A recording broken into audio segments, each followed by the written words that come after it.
Hello everyone and welcome to one of our first ever discussion videos on the channel. My name's Owen, I'm joined here by my co-host Ryan, and today we have a very special guest with us. We have our very own level 2 judge, Gary Baker from Australia. Gary, thank you so much for joining us today. How are you doing? Yeah, good. Thanks for having me. Always a pleasure. I guess we want to go over some interesting tidbits that I feel like some people might have missed. We've all seen, obviously, the Realm of the Gods trailer that got announced just the other day. We all kind of have our own individual ideas and things that we've kind of, I guess, picked out, right? We've all kind of digested the video. We've all kind of dissected it as well. And there's things that, we've kind of seen that other people might not have seen. And we've all obviously had our own different things that we've been looking at through the trailer. So it's great to obviously have you guys here. I want to go through some of the things that obviously we've all pointed out and kind of talk on them as well and see if other people have picked up on it and maybe if there's a bit of information that obviously they're hiding but kind of giving hints to as. So hopefully this you enjoy this video, and if you do enjoy this video, don't forget to drop a comment, leave a like, and subscribe to the channel because we're definitely going to be hopefully doing more of these going forward. So the next set's called Realm of the Gods. It's on sale March. I believe pre-release is the last week of February, if I'm not mistaken, 25th. Might change depending on, obviously, COVID restrictions and delays in shipping.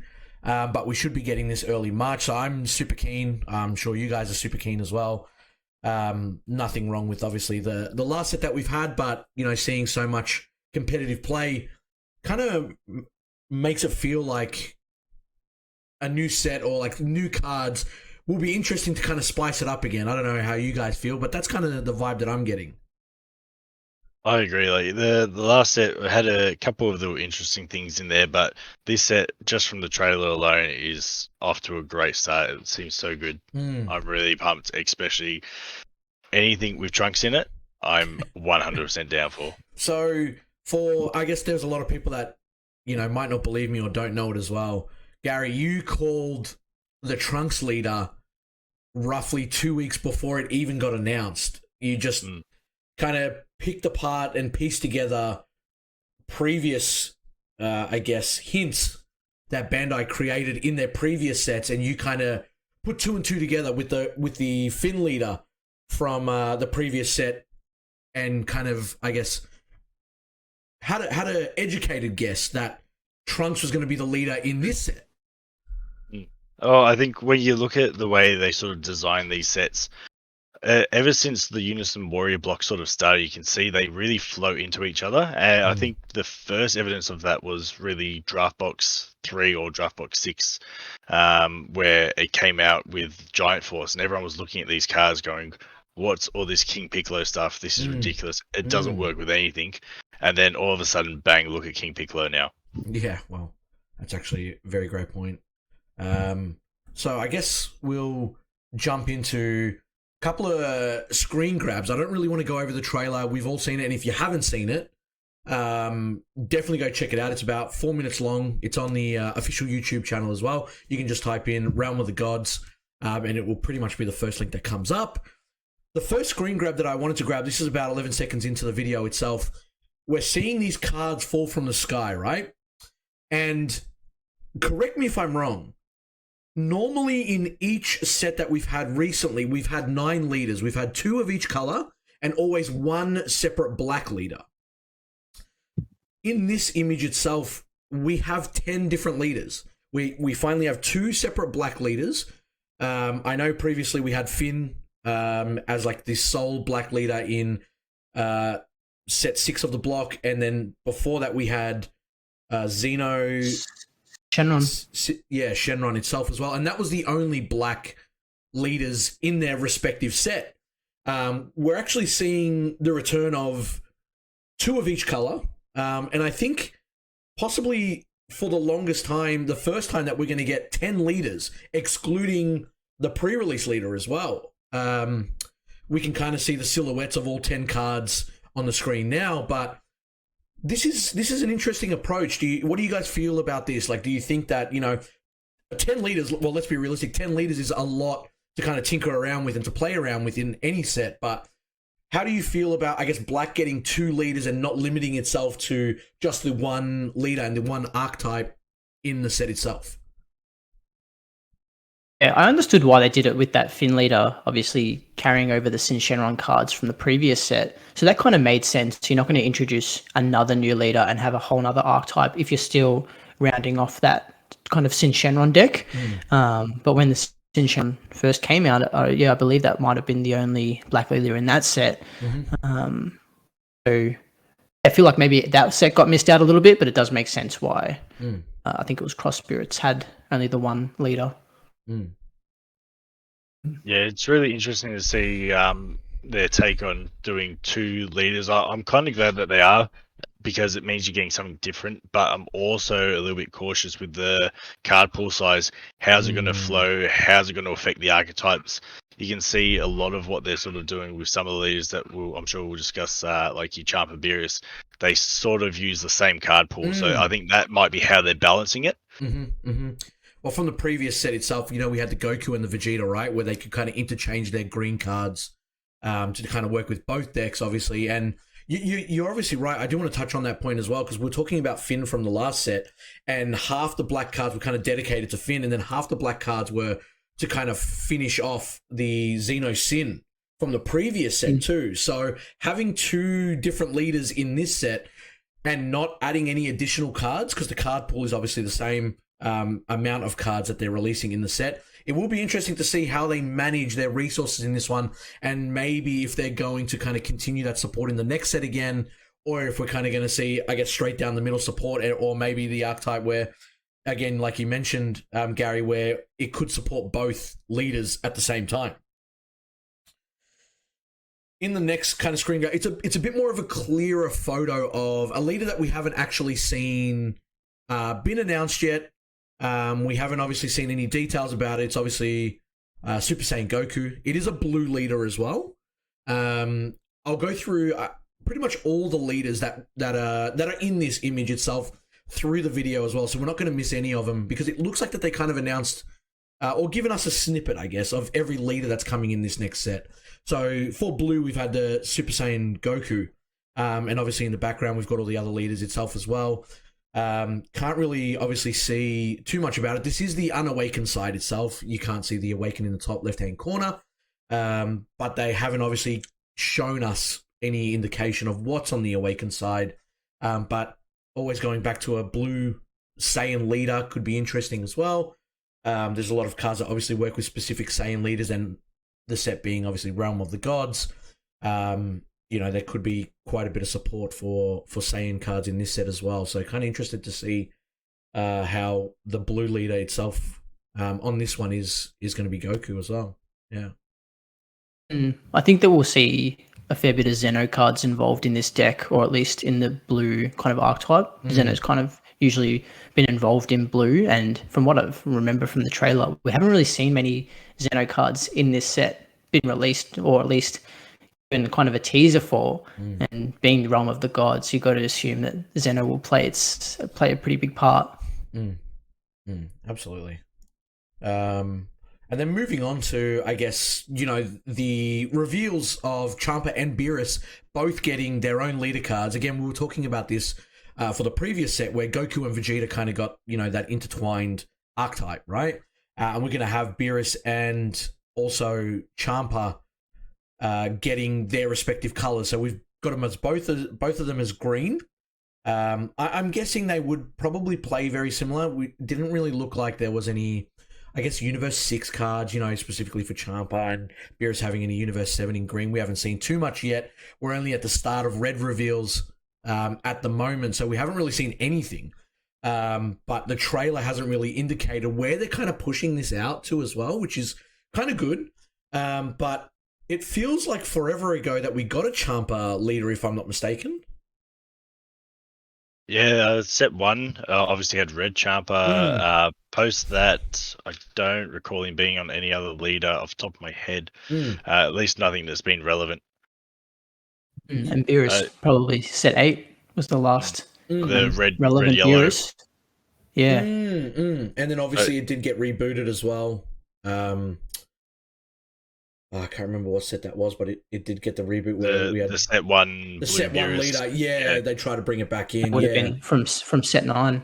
There were a Mm. few green cards spoiled on the website as well in the designer strategy. notes. Strategy. Yeah, Yeah. Yeah, we saw the field card and the 2 unisons. that's right. Yeah, Really interesting to see the alternate win con coming in for both of these leaders because they'll both be able to use the field field card card itself. and the unisons that flip between each other. Mm. So Yeah. I think there's been a few people trying to decipher what's on the cards, and it'll be interesting if they're accurate, how that sort of goes. I feel like they're going to be really stally field control decks, the way that they've sort of been set up and designed. Mm. Yeah, I've got the field card here, so I can read it out if you want to go through it. Yeah, for sure. So it's a 1-cost extra card, the Nameless Planet. It's got Barrier and a field. Auto once per turn. If your leader is green Beerus or green Champa card, at the end of a battle where one of your green battle card attacks and KOs an opponent's battle card, place that card under this card from your opponent's drop area. It also has an auto if your leader is a green Beerus or green Champa card and you switch this card to rest mode. Your opponent attacks, choose one of your green battle cards in rest mode with the same universe special trait as your leader card and switch the target of attack to that card. And then there's an activate main. If you have 5 cards owned by your opponent under this card, you win the game. So I guess we see that kind of enticing your battle cards to KO your opponent's battle cards to then gain control of them, try and win the game through there. But also being able to switch the target to one of your other cards is kind of cool. Not necessarily a blocker, but if you've got effects on there that when this card's attacked, or if they're really strong, if they're 30Ks and you're able to switch the target to that card, your opponent either has to combo to try and deal it, or it's just a dead attack.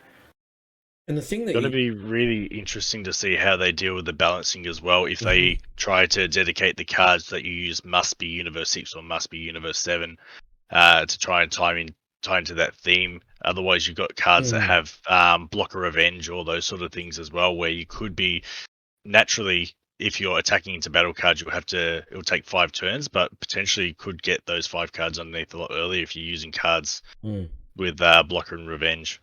Well, again, we haven't really seen any green, well, barely any green reveals, right? So there could be battle cards that, allow additional cards to be put under by different effects. But I guess the one thing that I was going to bring up, that field card has Barrier. So it's kind of like when that card is on the field, right now, there is no way to kind of get rid of it in any easy way. It's kind of like it's going to stay on there. And, to put itself in rest, obviously, we've seen cards go to rest.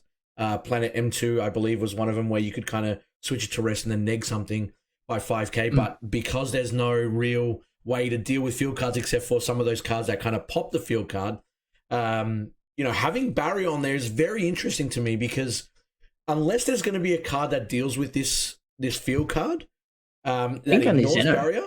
I think only Zeno might be the only way the unison currently with the -5. Yeah. So, to put Barrier on there kind of makes me feel like they're definitely going to kind of move in a direction where there will be a card revealed in this set that says, choose one of your opponent's field cards, ignoring Barrier, and do something with it, is what I'm kind of leaning for. Obviously, the reveals are, still coming through hot and fast every day. So I'm kind of interested to see where they go with that one. I'm really interested to see how they build this archetype, and obviously because it's based on the battle that they had, expecting those sort of same characters to be coming into it as well. So you got obviously you got to be Kaba, you got your hits should be in there as well, which will be an interesting one. Anticipating for U7, we might get a Super Saiyan Blue KO Ken Goku, because he was fighting hit maybe as an SR. Monarca support. Oh yeah. Gotta bring him. I think we haven't seen him since when was the last time he was actually on a card? Is that set 1? It might be set 1 again. Wow. So they're really like kind of going back to their roots now. They're kind of like, you know what, we haven't done this in such a long time. Let's do this again. So yeah, definitely interested to see what they bring with this archetype and how it's going to kind of play out.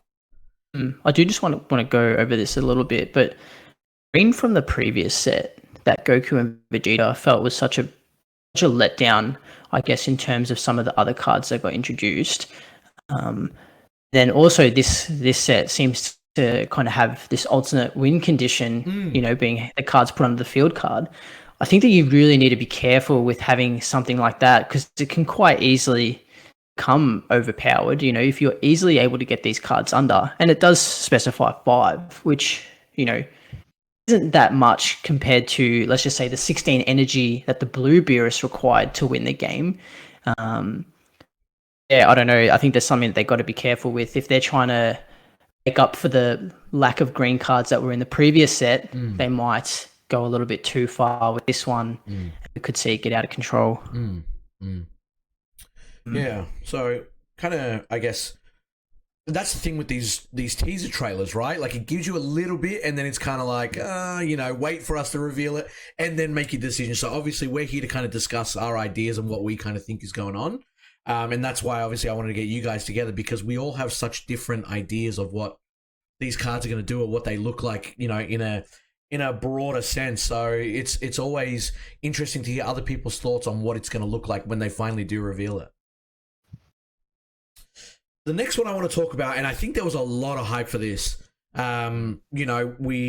wanted to obviously talk about this, and we kind of spoke about this offline. About the mythic booster cards, and the reprints that they were bringing in. Like, do they mean more than just simple reprints, right? Like, a lot of people complain about reprints, and they're just like, why are they reprinting this card? Why are they reprinting this card? Why am I getting this again?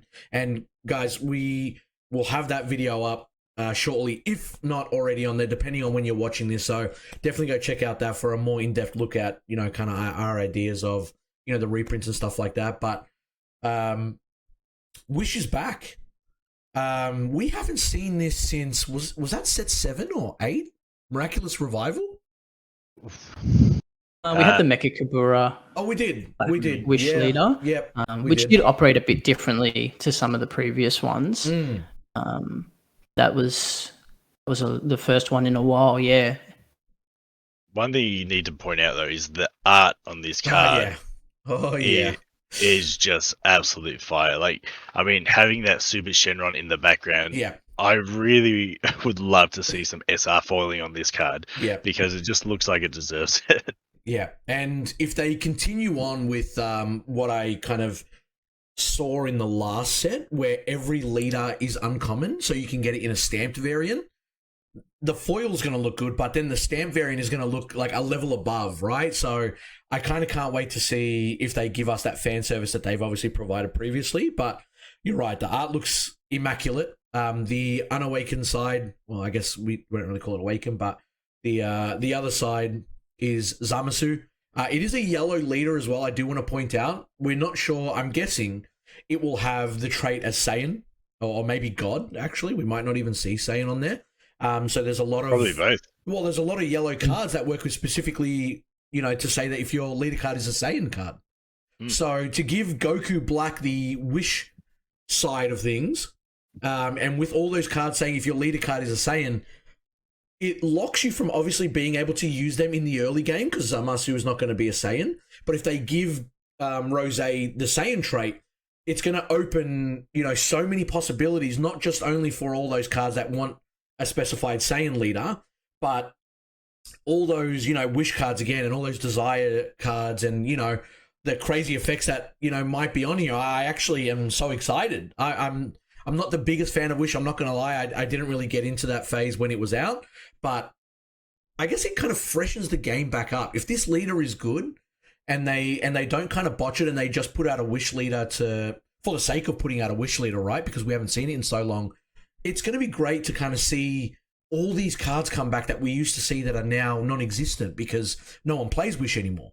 We've got so many cards that this leader may be able to utilize. I cannot wait to see what its effects are. Well, with the Wish obviously coming back, anticipate 1 or 2 Desire cards coming out in this set as well. But right back in Assault of the Saiyans, there was a Desire card based around Zamasu and Goku Black. So looking at that, it's going to be really interesting to see, is that card actually going to be worth anything now? Is that going to really see play in this deck, or is it going to be completely obsolete? Because they made that Wish card, and it really never saw any play. Yeah. So be interesting to see if they're finally giving that some support. I have a feeling that with the traits that this leader is going to have, and with it being Wish, it's going to be in real trouble against obviously aggro decks. Needing to check through your life. If you've got any Dragon Balls in your life, it's going to be game over. But otherwise, it could be an absolutely insane leader. And they did touch on it a little bit in the strategy as well, announcing that Goku Black card and the Blue Yellow Zamasu. But they did also reference that the archetype would work, including the Fused Zamasu Deity's Wrath from Draftbox 4, which is the green card. And yeah, Uma and I, we discussed that a little bit as well. Not too sure if maybe it was just a mistake, or if they're referencing some kind of odd color, tricolor deck that's, that card specifically works off green battle cards. So it seems interesting to incorporate that in the strategy series, and what they're putting up on their website. Like, I'd be surprised if it was a mistake. Yeah, they're either gonna. There are quite a few green Zamasu Goku Black cards as well. So they're either looking at the tricolor out, or they could be looking at just saying, "Hey, guess what? This is a good card you can get out for 1 cost." Yeah, and we could see like we mentioned those desire cards, or you might not necessarily charge green in your energy, but you'll be able to bring them out at the cost of an extra card, or the cost of a leader ability. So yeah, definitely one to watch out for. I think this one's going to be one of the ones that people are going to be the most hyped about. I would not be surprised if yellow was the last set of reveals that Bandai decided to do, just because of the fact that they've put this Wish leader in there. Yeah, and yellow's in such a strong place right now as well. Yeah, absolutely. Continuing on with yellow, we've obviously got another leader as well, and this, this artwork is kind of cool. Having Vegeta and Trunks on a card itself. Again, another yellow leader with Saiyan trait. Not much more we can pretty much say on this. Obviously, depending on the skills itself, we're kind of spoiled for yellow Saiyan leaders, and there's obviously a lot of talk about Icarus being touched in some way, shape, or form. We haven't seen the ban list yet. We're going to see it probably once all the reveals come out. Is there going to be another dominant yellow Saiyan deck? Are these going to be able to substitute what we've currently got now? It's all these questions that are coming out again. We're going to have 2 different Saiyan leaders. We've got Wish back again. Depending on the skills of these leaders as well, there's so much question marks, I guess, with this. But having that, I guess, leader with the Saiyan trait again clearly makes me wonder, were they kind of thinking about, if this gets out of hand, maybe we've got this as a backup, or this could be one of those leaders that never sees play anyway, and it's just kind of there for the sake of being there. You know what I mean? We had to put, the gods in and stuff like that, and yeah. I'm excited for this leader. I always like the yellow decks, but I guess looking at some of the yellow cards that came out from the previous set, they've got no way to kind of predict Icarus being as strong as what it is. And I always think that, they do want to incorporate some cards in each set that can work in the next set coming out, can work in the previous set. So I do think that Turles and Goku SR that we're seeing quite a lot in Icarus will work well into this deck, just because they didn't anticipate Icarus to be as strong as it is. I guess that's the other thing as well, right? They make these sets, like a couple months ahead of time. They obviously don't know, like you said, how out of hand some of the decks are going to be. So obviously they'll possibly make more support or generic support, and then they need to kind of go into this errata ban, limit phase to make sure that it kind of balances out itself. But yeah, it is going to be interesting to see if this leader kind of sparks anything after we see what the again, the ban, errata, or limitations of the next list is going to be. I think what's really interesting as well is how each color of this set is really linked to a specific art. Like when you actually go through all the different colors, I know we haven't touched on all of them yet, but when you actually look at it, they're all linked to an arc. So they, again, going back to that card pool discussion, I think it's really that's how they're gonna control that number of cards that they're releasing each set, is by having the archetypes linked so closely.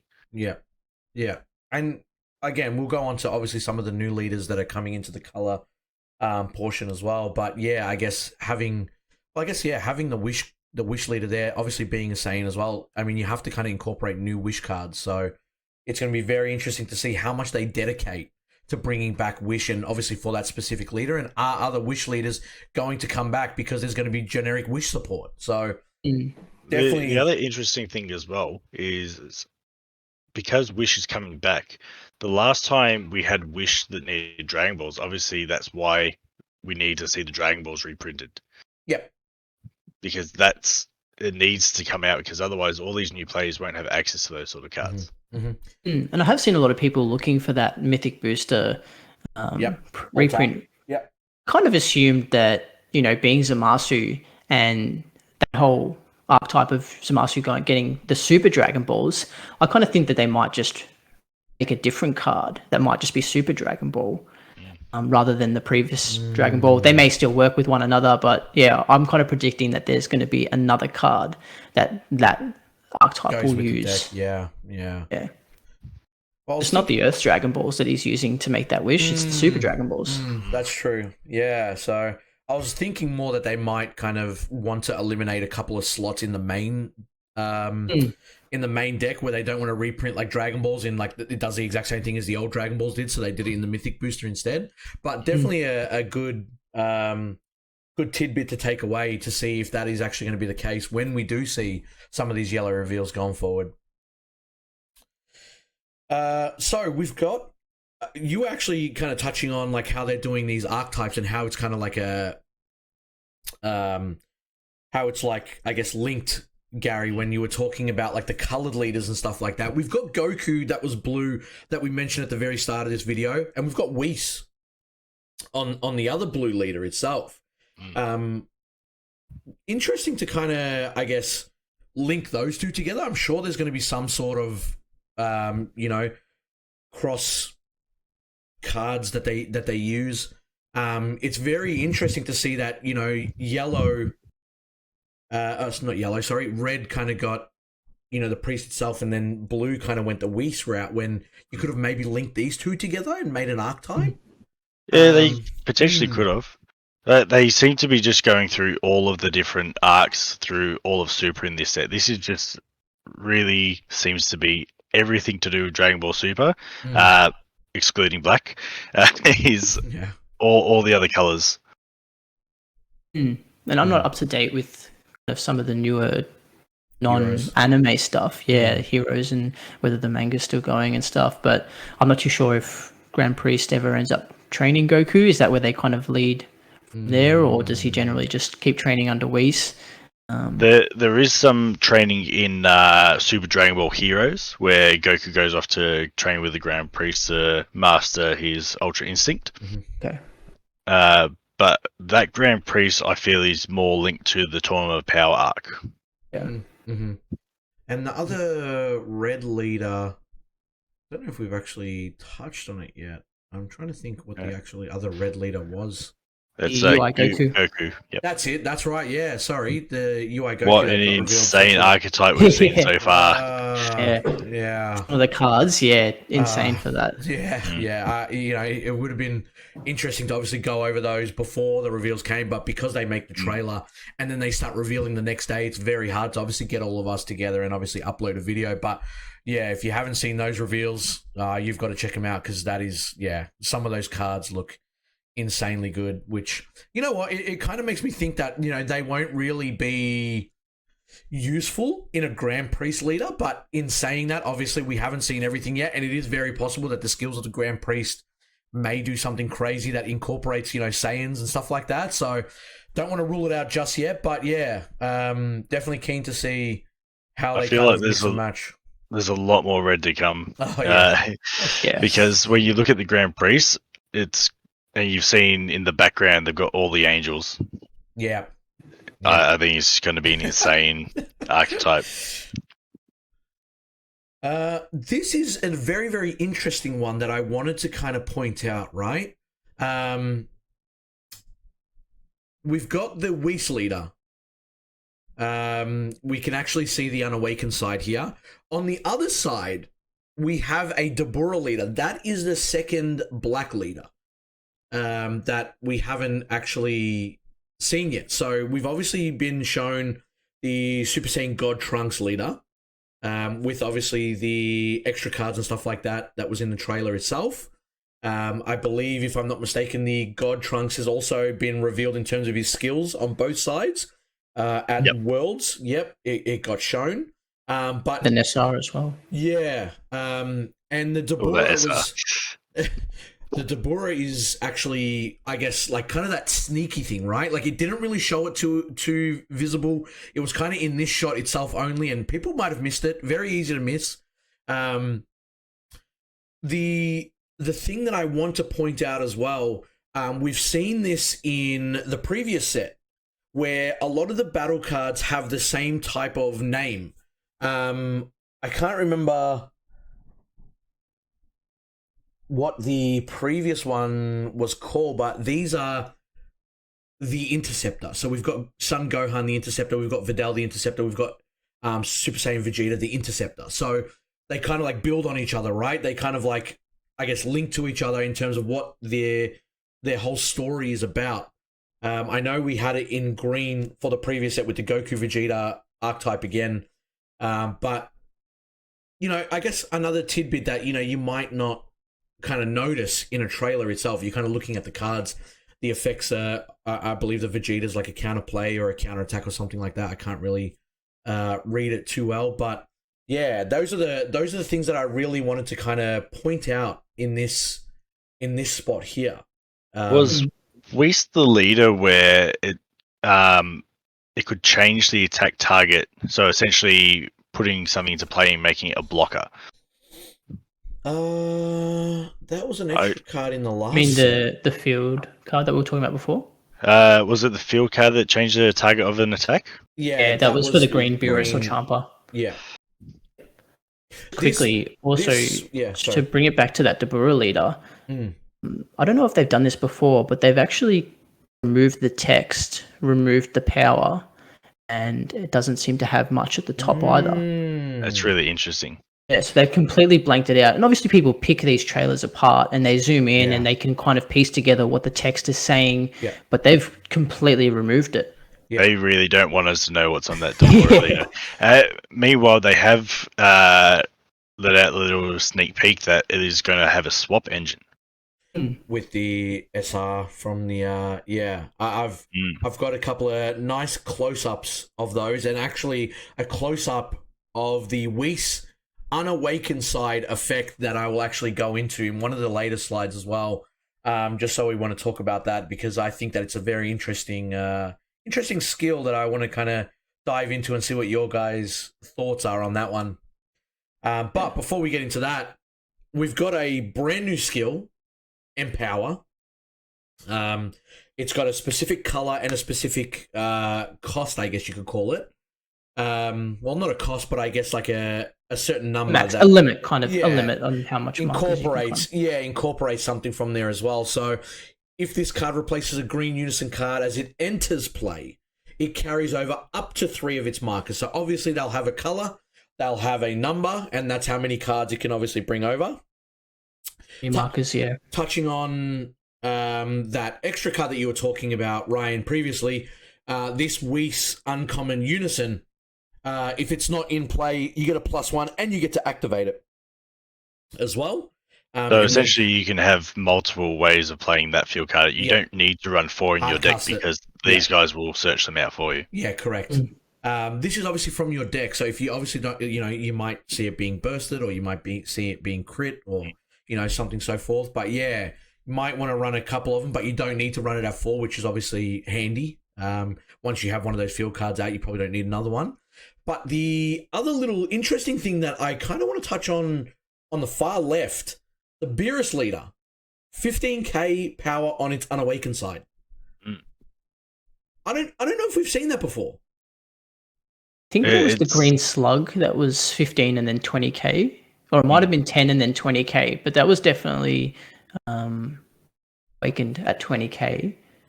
Yeah, he Other was than that, I can't 20k, think and of then any. if your opponent had less than 7 cards, I believe, he went down to 15k, had a permanent. Mm. And But yeah, just start off at 15. Obviously, this guy's gonna be an absolute beast and hard to get some attacks through early game. well, you're like as we say that, right? There's the first line on the Beerus leader is a permanent. Obviously, can't read it. But it would be very, very interesting on what the limitation is and why they made him a 15k on his unawakened side. Maybe he's harder to awaken. Maybe he awakens at 2 life or 3 life. Kind of like a, like obviously a setback for having 15k on his unawakened side. Does his awakened side have 20k? All these questions. But I thought it was very, very interesting that they decided to show that in the trailer. And you mentioned about the Dabura previously, Ryan, where they kind of blanked it completely out. They left the Beerus there with 15k. They were just like, they know what they're doing. Yeah, we're gonna show it off. I did have someone send me text that stated that he may start with 6 life instead of 8. So potentially that could be why he needs a little bit of that added defense. Yep. Could also be a balancing act with that field card as well. Yeah, that's what I was going to say. Because looking at the field card, if you've got the option to switch those attacks to some of your battle cards, you would assume that the leader would probably be 5 and 10k, and that's why you need that effect to kind of direct attacks away. But if you're at 15k unawakened, I guess there's less. Obviously, the deck will have incentive to direct the battle card attacks, but it kind of seems counterintuitive to one another.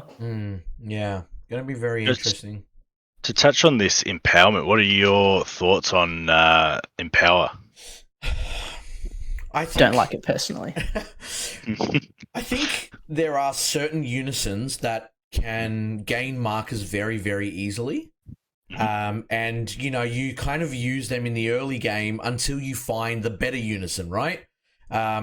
Or you kind of normally, personally, I would use the higher end effect of a unison on the field and then play another one. I might use the -3 or the -5 and then play another one because it's in my hand, or play the better version of the unison itself, right? Like people use the Zeno unison to kind of ramp, and then once they've got the baby unison, they'll just play the baby on top instead, right?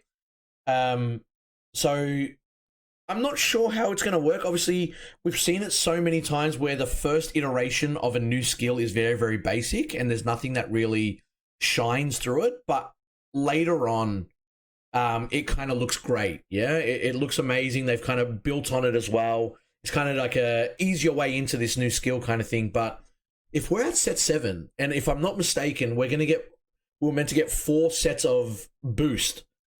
If this finishes at set 8 for Unison Warrior series, are they going to solely focus on Unison Warrior again after having Unison Warrior being the sole focus for 8 sets?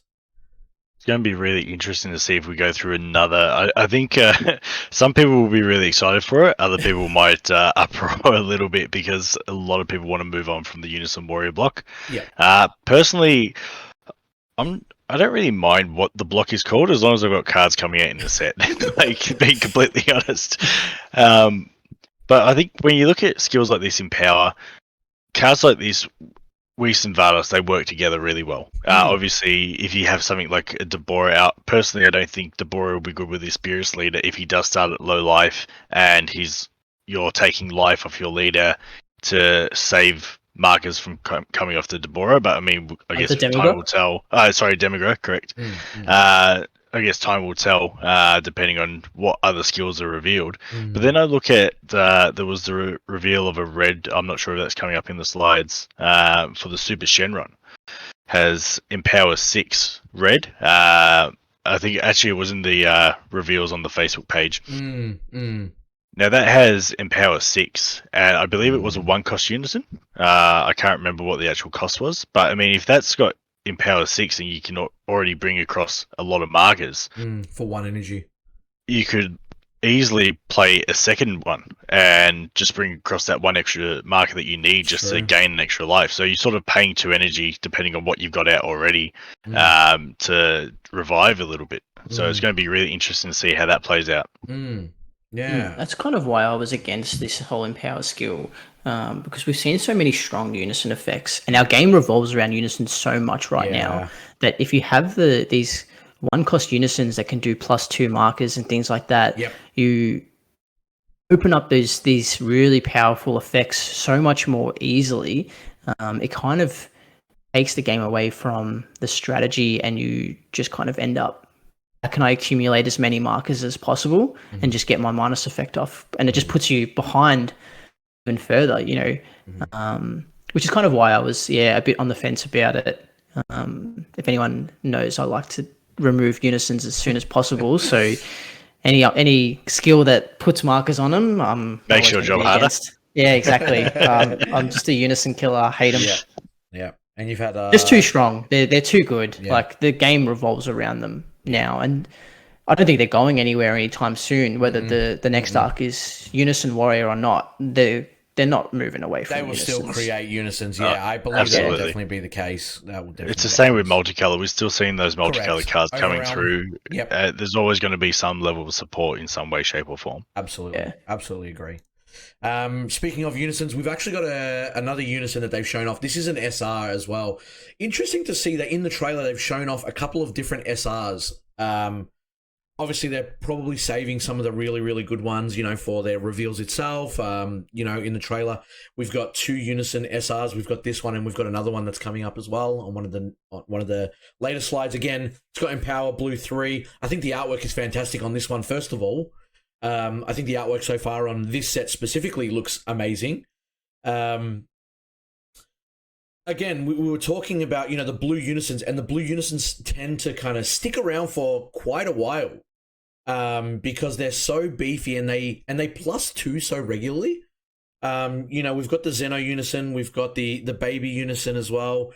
Again, like they just tick up so often. And if we look at the activate main skill on the Vegeta itself, for every 2 markers you remove using this skill, choose up to one of your opponent's battle cards, place it at the bottom of its owner's deck in any order. Additionally, if you removed 4 markers using this skill, this card gets 10k power and double strike for the turn. 25k double strike beater from a unison.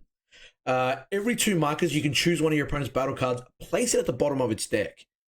The fact that you can empower 3 and you're going to have 5 markers if you've already got a unison in play with 3 markers on it and you have to pay 2 for this one itself, you already have 5. I mean, it's kind of crazy to see this card come out, 25k double strike, that gets the bottom deck 2 cards for 2 energy virtually. Yeah, exactly. And that's essentially what it is. Which in blue, having access to so much energy and having access to unisons with so many markers, that's pretty strong. Yeah. Mm-hmm. Absolutely. So definitely interesting to see how it kind of impacts the game having Empower, right? Because again, like I mentioned, these feel like the easing into the new skill. Are they going to get crazy later on? Is there going to be an SCR that has Empower on it for a unison? That's what I'm thinking myself too, because we've definitely seen SCR unisons in the past, so I'm not going to say that, I'd rule it out for the future.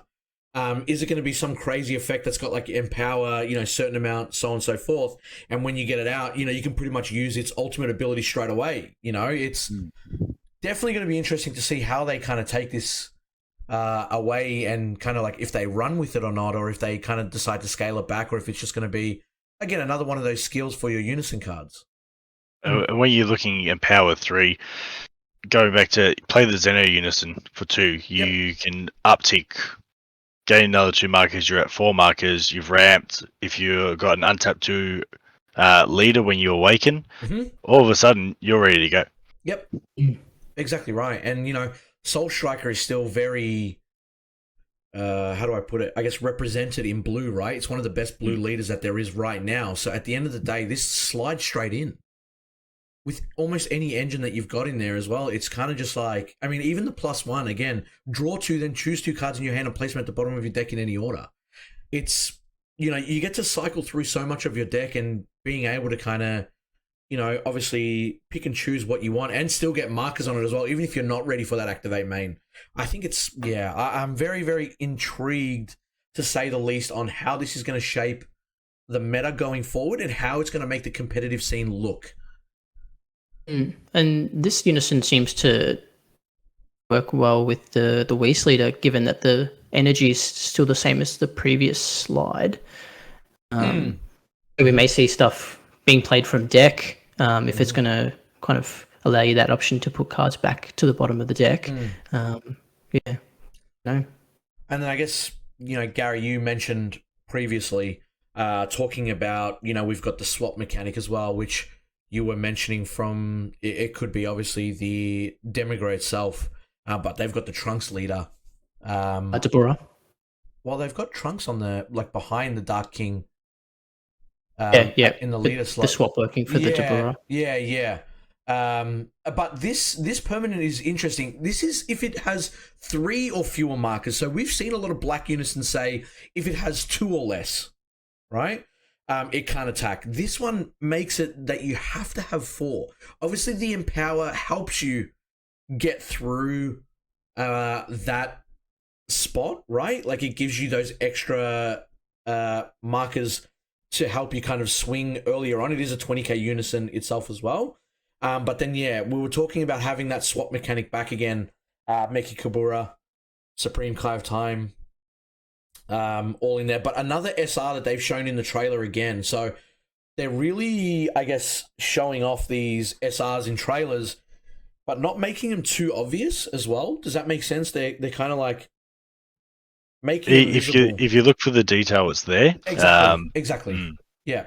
And then I think the normal set was 100 and I think we saw it was like 136 or something like that, wasn't it? If I'm not mistaken. And this SR is BT16 100. So we all know that black leaders obviously come through and they're before any SR or any rare or common, whatever.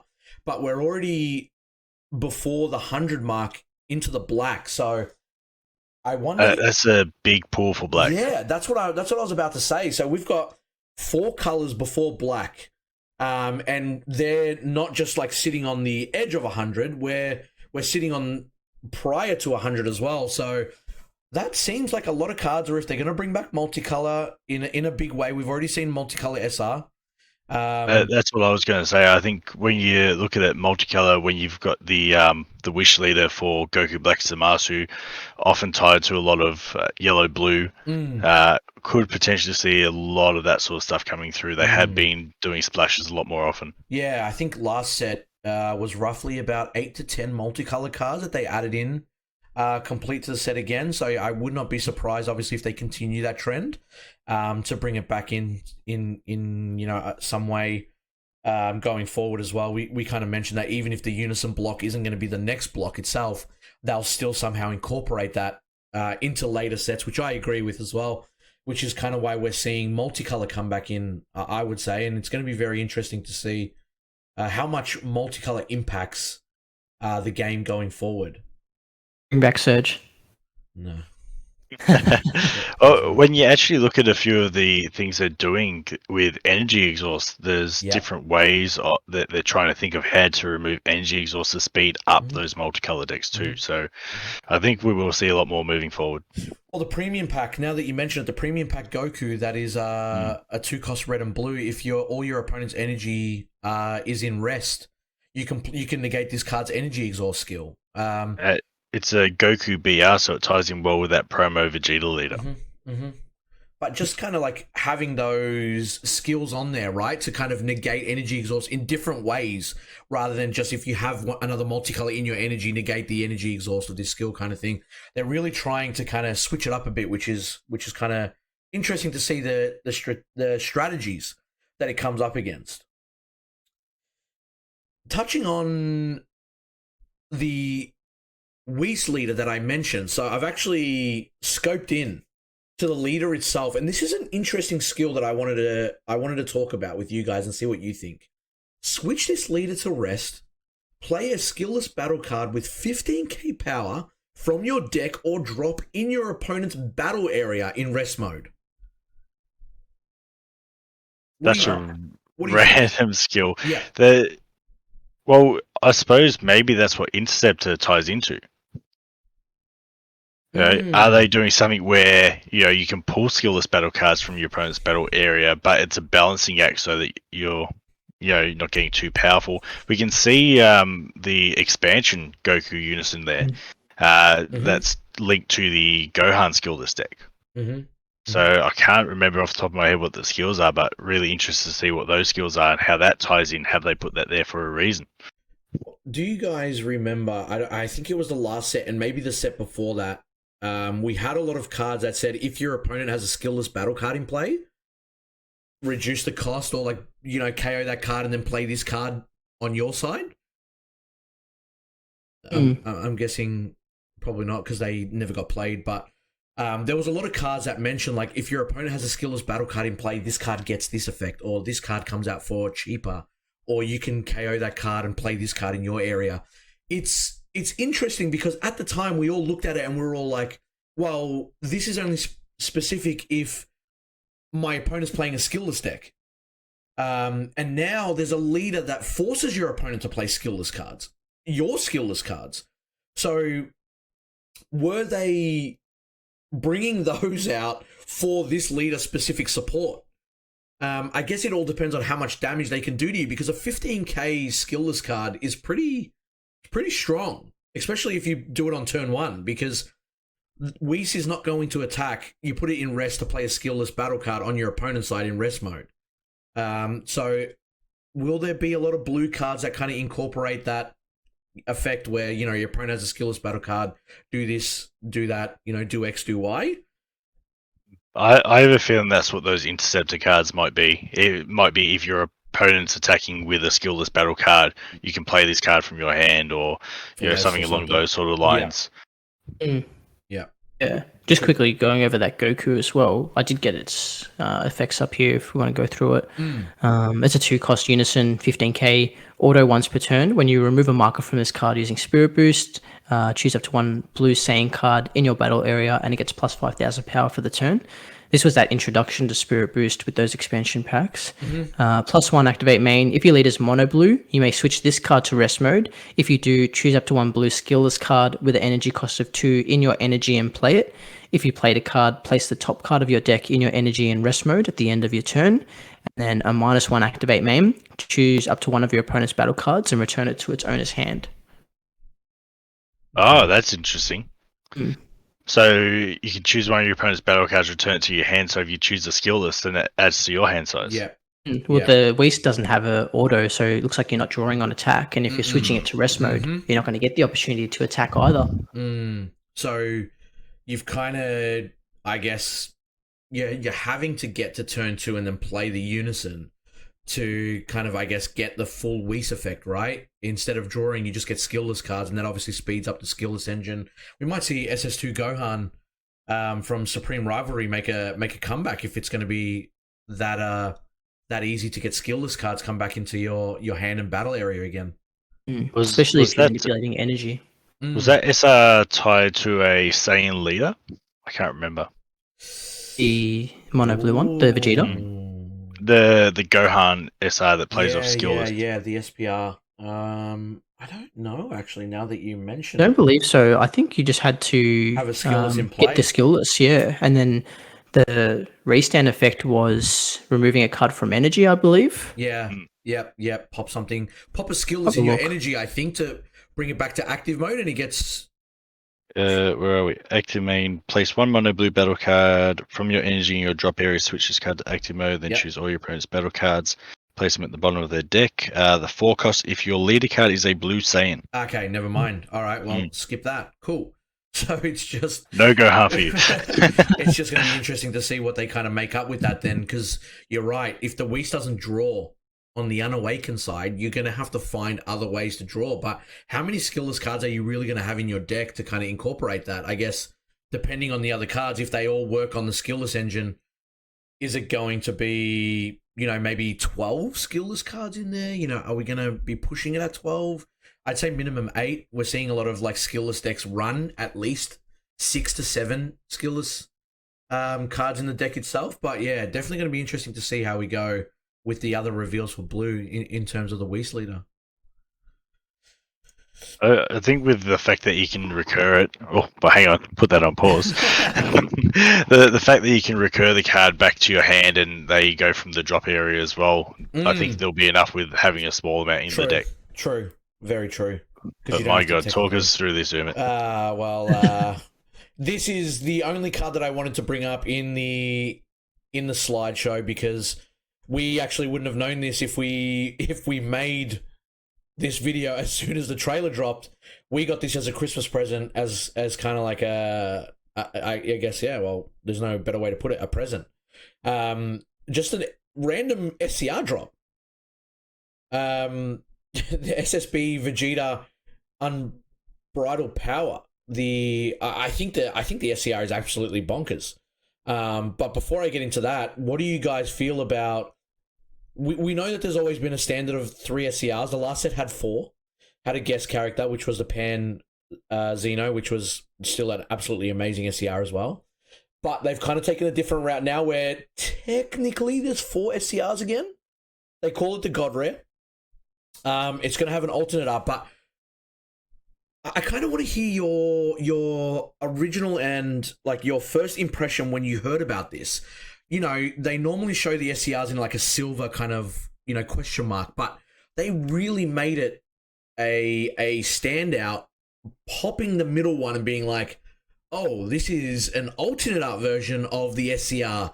Look out for this one. It's called a God Rare, like, and it's gold. Like they've changed it from silver to gold, kind of like it's going to be insane. You need to see it. Like, what are your feelings and what are your thoughts on having them take this route as, I guess, a collector and a player on all things?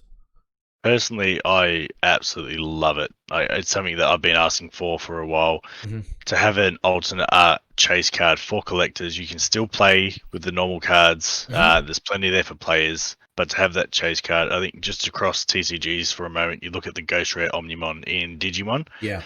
Massive chase card. All the collectors want it. There's still obviously options available to play that card. You don't need that version to play, but massive chase card for any collectors, and I'm glad they've brought it in. I hope it continues, because, and I hope it's got the same sort of rarity where, you know, it's not going to be an easy one in pull. every couple of cases. Yeah, like got to be at least one every couple, I'll be happy if it was one every 4, if it was a really big chase card. Yeah. For me, I think that's the way to please both collectors and players. Players can continue playing with the cards, collectors can chase, and being both myself, I need them all.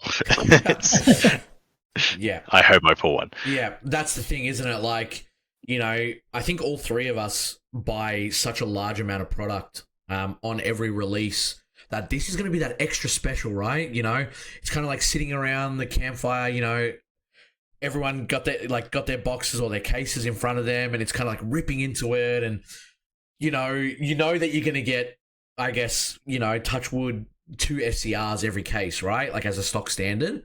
On the odd occasion, people are saying that they got 3. On the odd occasion, people are saying that they got 1. But knowing that you've got, you know, 2 of them, and one of them potentially being the God Rare, is gonna be insane. It's gonna be the new Nintendo 64 kid when he opens up, you know, the Nintendo 64. The Blastoise was exactly what was just going through my head. If there's a camera on me when I open it, I will be just like that kid. You know, like all your mates will be like envious, like jealous, but you know, so happy that they get to see it in person. That you pulled it, like that. You know, like sleeve that bad boy, triple sleeve it, put it somewhere safe, put it in a safe. You know, and then there'll be the one friend that puts it in a wallet. There's always that one friend. It'll be just like, I didn't really want that art. What is this? Or the guy that doesn't know that there's like a God Rare version, and it's just like, why is mine different than yours? What's going on here? It's an SR, right? So yeah, and honestly, like looking at the SCR reveal of the Vegeta, first of all, the art is gorgeous. I can't wait to see this in person. I feel like it's going to have, if they continue on with the textures, which they have done so well in the past couple of sets, I can't wait to see this thing in person. I feel like this is one of the first times in a long time I've seen an SCR flat image and I've gone, this looks like an SCR. Yeah, and I think I'm going to agree with you, and it makes me so hyped that this is the one that they chose to release on Christmas Day, right? They were just like, hey, here's an SCR for you, and it's so good. It's I don't know any other way to put it, right? The SCR is, in my opinion, amazing. Like, you know, we're talking about obviously how they don't want to make broken SCRs anymore, or like game breaking SCRs where like everyone puts it in because it's like insane. But this is insane. I was about to say, it feels like in any generic mono red deck, why wouldn't you run this? I understand sparking 25 to get the dual attack, but you know, these days it isn't that hard to get 25 into the drop, depending on obviously the leader. This works amazing with the UI Goku leader from this set that got revealed. But the other thing that I want to touch on before we kind of go into the last slide, Vegeta's lineage special trait. Like something they've only really smallly dabbled in. Yeah. I've been waiting for them to finish the Vegeta's lineage archetype. I keep collecting every single red and green card in foil in hope and prayer that they will one day finish it and make it viable. But to this day, they have not. So I'm really pleased to see that. I'm so happy to see that the skills on this card are insane. Yeah. I mean, you're talking a 4-cost with deflect, triple strike, give -K to a leader, and if that doesn't do the trick, it can potentially have dual attack, and you can just remove everything else from your opponent's side. Like, I mean, this is a game-ending SCR. This is, if not, you gain control back on any situation that you're in. Yeah. So I'm really pleased with it, and like, one of these cards is going to be the God Rare. We've seen Vegeta. I'm really keen to see what else the others are, but oh my god, Vegeta. yeah, and I was thinking that too. And I was in my mind, I actually thought that maybe they'll make it Alter Ego, or Ultra Ego, whatever they call it. From the Might manga. be a bit too early. I don't think. I mean, they haven't touched on Moro or Arc or anything like that yet. So I feel like we'll probably see Moro before we see any of those sort of things. But I've been wrong before. I've kind of when I mentioned that, I thought about that, and I realized that the card's name is literally SSB Vegeta. There's literally no point in me even thinking that way, because they won't change the card name. It's just going to be an alternate art version of a card. So they could still make this as an alternate art, but it obviously won't be that form on the card itself. I think when you see where the art is based off, so this art actually comes from a Dragon Ball Heroes card, which looks absolutely beautiful. Potentially, if there is, I mean, I'll love to see that art come across. I don't know if I'll be able to get a good image of it on my phone, because I've had lots of screenshots always get sent to me. I don't think it's even going to work, or potentially. I mean, that's the actual Heroes card. You can see the Vegeta there, and with the different forms in the background. How insane that would actually look if that's what it ends up being. But I mean, before we sort of go, what did you guys actually think for the other SCRs? What were you anticipating would be the God Rare? I've had my own thoughts and ideas. I think that with Wish coming back and being that Zamasu and Goku Black, it's been a while since we've gotten kind of a Zamasu CR, potentially like a fused Zamasu or something like that. Would probably be my prediction. In terms of the God Rare, I think it's going to be a UI Goku, in my opinion. So that would probably be my picks for the last two, something Zamasu related, and then the UI Goku with that having the alt art. Have we had a Super Saiyan God Goku SCR yet? I don't believe we have. Not in God form, no. Not in God form, no. I'm just trying to think, like, you know, obviously it is possible to have that, like you just mentioned, Ryan, as the other one. But I guess they tried to, like, put this in the archetype that's in the set, right? Like, I guess not necessarily, but obviously we've got Vegeta in red, right? And we've got the UI Goku that kind of revolves around getting this card out. Even if you do burst it from the deck, you can still bring it back into your hand. And it works perfect with the Sparking 25. We obviously haven't seen the other colors and the other skills as of yet, so I guess that will be a fitting tell on what it would look like. But if I look at the artwork closely on the SSB Vegeta, Do you think that they're going to do the panoramic art again? I was hoping when I first saw it, but I'm not sure because I think if they were, they would have revealed it in the trailer. Makes sense. Makes sense. Yeah. I guess, yeah, I guess in that sense, like you've got God Trunks already getting his debut in the leader form, and then you've I would got love a God Trunks SCR. Dabura, and like they always seem to make like a black generic SCR. So I kind of don't feel like they will make another generic black. I feel like it will definitely be like I'd say blue. Obviously it's very hard to dethrone Hatch as like the best blue generic SCR right now. But I would love to see a good offensive SCR for blue.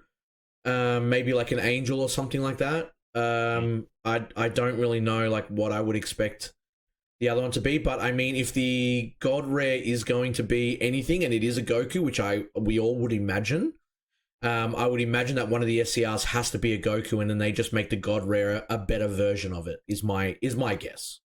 Yeah. I was anticipating a UI Goku until I saw the Vegeta, because I was actually thinking, and when I saw the Supreme Kai reveal, I thought, that's it, I'm 100% onto this. I thought it was going to be UI Goku in the Grand Prix training gear. That's what I was anticipating for the yeah. God Rare. And I thought in red, you got the Grand Prix. I was like, I've got it. I've Yep. nailed it. Yep. And then Vegeta came up, and I was just as happy.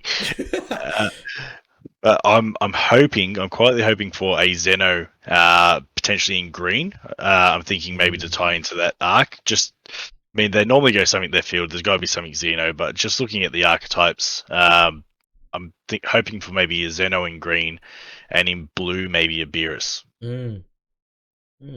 Interesting. Yeah. I feel like they've been pushing that UI Goku for the like most recent kind of announcements that we saw with like the world prizing.